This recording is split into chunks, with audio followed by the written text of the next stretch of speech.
If you are a Christian woman and the man you are with sounds godly, he quotes scripture, prays, talks about God, and presents himself as spiritually mature, but you constantly feel confused, unsettled, or unsure of yourself, this message is for you.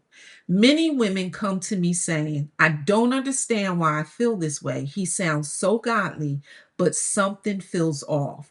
That confusion is not random and it is not your imagination. Scripture tells us clearly that God is not the author of confusion, but of peace. So when confusion becomes the norm in a relationship, especially one that claims to be centered on God, it is a signal that something is wrong.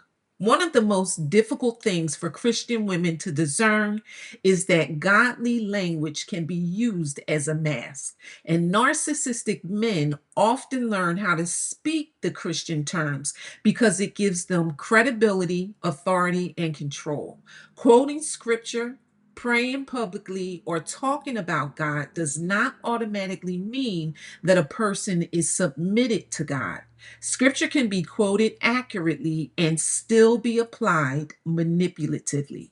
When a man uses God talk to position himself as spiritually superior, it subtly trains you to question yourself instead of questioning him. True spiritual authority from God brings clarity, humility, and peace, not dominance and confusion. And over time, confusion becomes a form of control. You may notice that he says one thing but does another. He may correct you spiritually while never taking responsibility or repenting himself. Conversations may even leave you foggy, guilty, or unsure of what just happened. This is not accidental.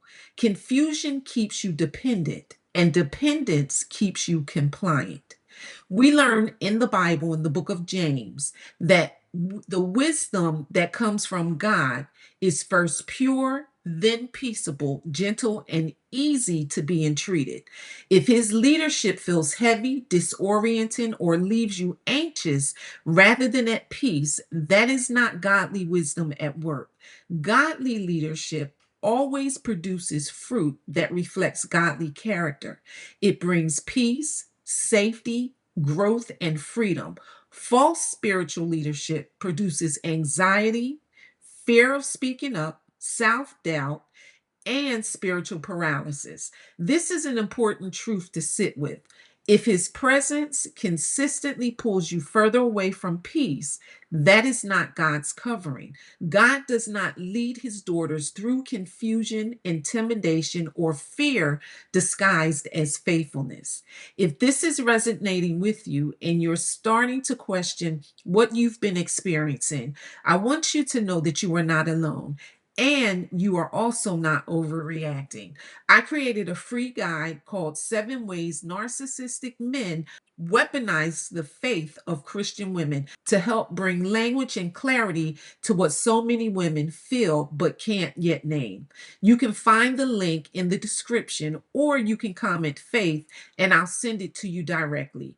Confusion is not your calling. God does not require you to lose yourself to be faithful. Clarity is part of your healing.